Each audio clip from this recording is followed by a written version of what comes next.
and welcome back to my channel. Today I'm going to be talking about the book Last Night I Sang to the Monster by, I cannot pronounce his last name, so I'm just going to put the author's name here, that way I don't brutalize it and just trash it. But I want to talk about this book because I just finished it the other day, and I am a psych major. Psychology is a huge part of my life. And this book tackles really, really tough problems that a lot of psychiatrists have to deal with, and psychologists and therapists and things like that. So I just thought I would talk about it from my perspective as a psych major. But let's talk about this book a little bit. Now, I just want to throw in some trigger warnings really quickly. I don't mean that I'm going to offend people, because that's not really how I like to use trigger warnings. I'm saying these trigger warnings because this review will talk about things such as sexual assault. It will talk about abuse, like intense violent abuse. It will talk about addiction, whether it's drugs or alcohol or anything like that. So if you guys have ever had experiences with those things and have PTSD with that, I don't want you guys to be triggered by any of that stuff. I don't want it to encourage you to harm yourself or to harm others. Please don't watch this video if you are affected by that in any way. But with that being said, I am going to be talking about some spoilers as well to do with the book, so if you haven't read it and you plan on reading it, don't watch this video either. So, all my disclaimers are out of the way, let's talk about the book. Alright, so this story is about a young boy who, his name is Zach, and he suffers with addiction, depression, and dare I say, a lot of anxiety. And he is put into a rehab center, or I don't really want to call it a rehab center. It's like a camp for people who have problems and who want to get better. And so the story is told from the point of view of Zach, who is 18 years old. He's still in high school though, but he's technically an adult, which is why he's included at this camp, and he is suffering from amnesia. He doesn't remember how he got to the camp, or he says he doesn't. It's more like he doesn't want to remember, so he's kind of keeping that part of his brain shut off. And he is getting help from a couple people there. His therapist, Adam, for one, as well as his roommate, bunkmate, whatever you want to call him, Raphael. Raphael, yeah, that's how you say his name. I think so. I'm just going to pronounce people's names how I think they're pronounced. I think it's Raphael. Or Raphael. This story was kind of hard to get through, to be honest. And not because it was poorly written, not because it was a bad book by any means, but because it was such heavy topics. And this, I'm going to be talking a little bit about 13 Reasons Why as well in this review. And so spoiler alert for that as well, just throwing that out there, because I'm assuming at this point that you all have read the book, and maybe you all have seen 13 Reasons Why. So I'm just going to talk about mental health, how it's portrayed in this book versus how it's portrayed in 13 Reasons Why. So I guess it's less of a review of this book, just because right off the bat, I'm going to tell you, I loved it. I thought it was fantastic.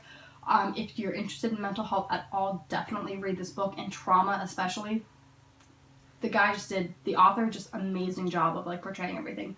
But I want to talk about a little bit, I had a lot of beef to pick with 13 Reasons Why, and I went into that show thinking that I was going to love it, and I was really going to enjoy it, because I thought, oh, it's going to be depicting, suicide, mental health, depression, and things like that people need to be aware of and that we need to start a conversation about. However, it really didn't do that, and it was kind of disgusting to me, the whole show, and how it just didn't represent mental health properly at all, versus this book. Let's talk about the main characters. So Hannah is suffering with depression, right? As well as Zach, who is suffering with depression. Zach has a few more intense problems, such as substance abuse and things like that. However, the way that it's depicted in his brain versus Hannah's brain is so drastically different. And I know that it's going to affect everyone differently. Depression isn't one standard cookie cutter, this is how it's going to affect you. Depending on the person, it'll be different for each time. And especially depending on the person's experience, it'll be different each time. But I'm not really gonna pick a beef with the characters necessarily, but more with how just mental health is portrayed. They're not portraying it as oh, have to have all these extraordinary things happen to you in order to suffer from mental illness. No, sometimes it can just be something that affects you. And that's what I think is amazing about this story, is that Zach keeps talking about the words that are written on his heart, that God has written there. And at first he says God has written them, right? But then as he goes throughout the story, he's like, oh, maybe this person wrote it on my heart, or maybe this person wrote it on my heart. Insinuating that different events can affect people in different ways. Obviously, we know this, about human behavior and about human experience. However, he was talking about sadness. He has sadness written on his heart. And he thinks at first God has written that on his heart. And he's like, well, God wrote it on my heart. There's nothing I can do. But then he realizes throughout the story, it wasn't necessarily God, as in, like, he wasn't born with sadness written on his heart. He developed that each letter was carved into his heart through, like, events that happened to him as a child. I feel like they kind of toy with the idea of that a little bit in 13 Reasons Why, but, like, here's how why I have a problem with how 13 Reasons Why depicts mental illness. They depict it as more of like it just kind of springs out of nowhere when you're a teenager and you just get sad. And then you want to kill yourself. And that's not really... I'm chopping things down, obviously, for the sake of this review and for length of time. But in 13 Reasons Why, they just chop out all the reasons why she actually killed herself. And I think that's almost ironic, because the entire show is supposed to be about why she did it. But I think the reasons a lot of them are silly and not really something that would trigger someone to be depressed. Also, she doesn't really have a lot of symptoms of depression throughout the show, and she just appears to be super manipulative and feel sorry for me. If she was going to cut herself at all, based off of her previous behavior, it would seem that she would be cutting herself more for attention, and I hate to be that person, but she'd be cutting herself more for attention than for actual, like, cry for help, or an actual, I don't know, like, she's actually wanting to kill herself. I don't think she'd be the type of person to actually kill, and I hate being that person to say that, but she does everything that built up to her killing herself. You would think she wouldn't kill herself. What she would do is she would cut herself, maybe, or she would burn herself, and what the heck was that? My computer just, like, had a spaz attack. But you would think that she would do something drastic in order to be like, hey, look, guys, look what you made me do. Like, feel bad for me, now this is revenge. Because the entire thing with the tapes, it wasn't a cry for help. It wasn't a, hey, I need assistance, I'm dying here. It was more, or like, hey, raising awareness, that way no one else gets hurt from this, because obviously we see from season 2, a lot of people got hurt because of those tapes. And it wasn't just like, oh, the girls who were raped. We're talking about Tyler, we're talking about just all these other characters who, that one girl who was gay, who was dragged out of the closet before she was ready because of Hannah's tapes. That's so unfair and so wrong for Hannah to take it upon herself to expose people like that. Like, how dare you do that? Like, if that had happened to you, you'd be like, oh my gosh, this is horrible. No kidding, it's horrible. Why would you do it to someone else? So that's my problem with the way the show is like, oh yes, this is depression. This is how you behave when you're depressed. Yeah, we make, or people who are depressed, they will sometimes make silly decisions, right? But they tend to not be that vengeful. They tend to not be like that vindictive. And that's what Hannah is. And so I feel like a lot of people, and I've had people say this to me because they've watched the show and they know nothing about mental health, and that's like only a source of like actual education they get about it. And they're like, yeah, people who are depressed are just, whiny brats who are looking for attention. And I'm like, no, not at all. So to me, that's detrimental to the whole mental health movement and to people like trying to raise awareness about it. Versus this book, it's showing that Zach, I know I said I was going to talk about this book, but I've went off on a whole different tangent with 13 Reasons Why. But I'll bring it all together, I promise. So with Zach, yes, he definitely has issues, right? But those issues are well grounded in other past events, as in he actually has a reason to have those issues. Also, the varying of issues too with the people in the rehab center. You've got someone like Raphael who was, molested a lot as a child, and you see how that affects him. You have someone like Sharkey, the artist guy. or the pianist. His parents were rich and they forced him to play piano, I think. I'm pretty sure. Play piano, be a musician or something like that, and he hated it. Like, he just wanted to be his own person. But you saw how, like, depression affected him. You saw how, like, that's why he started drinking and doing drugs and all that other kind of stuff, and it's just massive amounts of substance abuse. And with Zach, he was beaten up. He wasn't sexually assaulted. I mean, his mom touched him once, but it was never like she actually touched him, if you know what I mean. But not that I'm trying to justify or make it better, but he was never no one ever had sex with him. That's what I'm trying to say. Moving on though, you see the varying degrees of depression in this book. You see the varying degrees of anxiety in this book. You see the varying degrees of healing in this book as well, and I think that's very important. And that's really what should have been.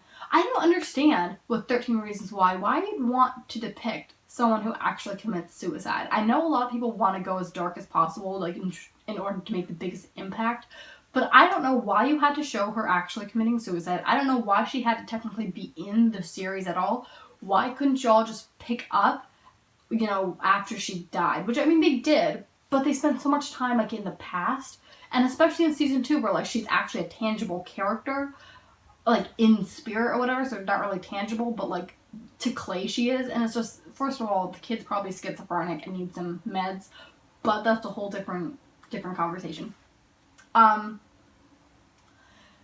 My problem with 13 Reasons Why and how it just depicts, it feels so helpless. Like, it feels like these kids are sitting there in high school, which is the most unrealistic depiction of high school ever, and suffering and suffering and suffering, and there's no one that they can reach out to. There's no one that they can ask for help from. Versus in Last Night I Sang to the Monster, these people who are there, they have a support group. They have help. But it takes place all in, like, Zach's brain, which means you do feel kind of alone. You do, when you're reading that book, you feel his loneliness. Even though he has people that he can go to, you realize that even though he has people that he can go to, he still feels like he can't. Which, that's really the sad part of depression. That's really the sad part of mental illness, is that it sometimes makes you feel like no one cares about you and no one's around to help you, when that's just not the case. But in 13 Reasons Why, there literally wasn't anyone for anyone to go to, and that was the problem, is that they're not depicting things in a realistic way. They put these kids in this helpless, hopeless situation and then say, yep, this is why mental illness is a thing. No, because mental illness is a thing, and that's what makes it so heart-wrenching when you read a book like this. I just didn't make any sense there. Hang on, let me backtrack for a second. Mental illness exists even when you live a wonderful life. You can be rich, you can be famous, you can have as much stuff as you want, and you can still be depressed. You can still have massive amounts of anxiety, you can still be schizophrenic, you can still be psychotic, you can still have, all these other problems, you can still be bipolar, you can have so many issues. That's not the question of, do you live in a perfect world? Or do you live in a completely chaotic world? That's not the question. The question is, how are people going to handle it when they get that depression, when they get that anxiety, when they get those, moving back and forth and mood swings and crazy things like that? How are they going to cope with it? And by putting all the kids in 13 Reasons Why into this completely unrealistically horrible situation, like, there's no way that any high school is that bad for literally every student. It would be shut down at this point. I really believe it would be shut down. Especially not in that nice neighborhood. Like, there's just no way. I know everyone has their dark secrets, but just no way. But by putting these kids in such a dark situation, you're making it seem like, oh, well, mental illness can only exist if people are in these horrible, horrible, horrible situations. Versus, which isn't true at all. Look at celebrities, look at people in Hollywood, they are miserable. Or a lot of them are. A lot of them are miserable. And they have everything you could ever ask for, right? But mental illness does not pick and choose. It just goes after whoever it wants. That's why Last Night I Sang to the Monster is a fantastic book for actually raising awareness about mental illness, because it has all kinds of people from all different walks of life. They've got people who have kids. They have people who have, like, well-paying jobs. I mean, Raphael, he had a good-paying job as a screenwriter. He actually was making money. He actually had a decent, like, setup, I guess. I don't want to say a decent life, but he had a decent career, a pretty decent setup for him to go with. Even, I mean, Zach, he was doing really well in school. His school life was great. He had a really good teacher, but his home life just sucked. And so they have really, really interesting ways of looking at it, as in it's not just, and even Sharky, I don't know. I just kind of looked at his name and I was like, okay, that's who it is. I'm going to just call him Sharky though, just because Sharky sounds very fancy. Sharky though, he was raised in a very, like, his parents were rich. He had two other siblings.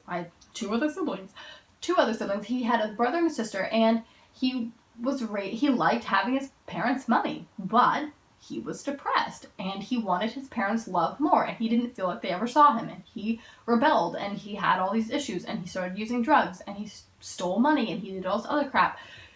He had problems, absolutely, and that's what I think this book is great about showing, is that everyone comes from multiple different walks of life. It's not all coming from the same freaking high school where everything is literal hell every single day. Some people come from happy lives, and they're still miserable. Some of the other characters, too, who I'm not going to really talk about because it would just be way too long in this review, and it's already rambling enough, they have pretty sucky lives, or, no, scratch that, they had pretty good lives, but their mental illness kind of made things hard for them. And that's just, I don't know.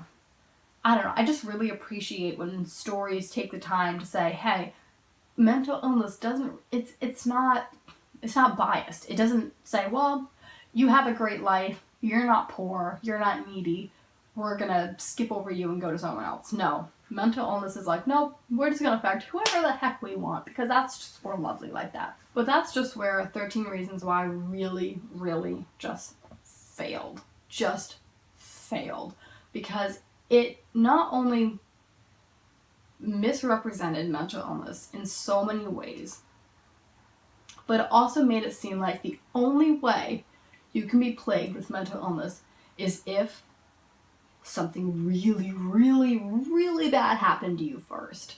As in, you had to be raped in order for you to feel mental illness, or like to feel the symptoms of depression and stuff like that. And it's like, well, not quite. You can be depressed without being raped. You can be depressed without being, assaulted in general. You can be, depressed without, being bullied. I mean, there are so many things that, go into being depressed, whether it's chronic depression, whether it's clinical depression, whether it's just seasonal depression. I mean, or there's so many different forms of it. And by just blanket coding, and okay, here's the best part of 13 Reasons, not really, I'm being sarcastic, but with 13 Reasons Why, basically Hannah is the only one who's like labeled as like actually mentally ill, but they don't even like label her as that. They're just like, oh yeah, she had depression or whatever. And I'm like, first of all, and also Skylar, they talk about Skylar a little bit, and she was like the only character that I actually enjoyed and didn't mind horribly their depiction of mental illness with her, but that's a whole different video. But Hannah was the main one. All the other characters who I was like, well, hello, Tyler definitely has some issues. Clay even has some issues. Like, can we talk about the fact that Brian? What is his name?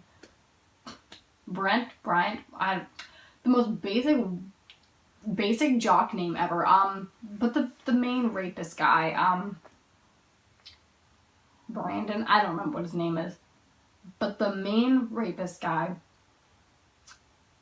like, they all have issues. They all have serious, deep-rooted issues. And they only ever act like Hannah's the only important one. And I'm like, no. And that's amazing about Last Night I Sang to the Monster, is that Adam is their therapist, and he gives attention to everyone in his group. Not just one person, not just Zach, because Zach's the main character. He cares about every single person who's there, and it genuinely shows.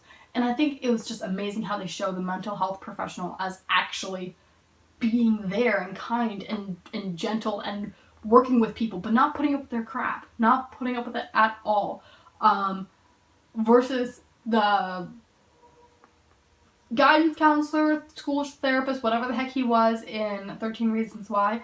That one guy did absolutely nothing. Like, he tried for like 2 seconds and gave up.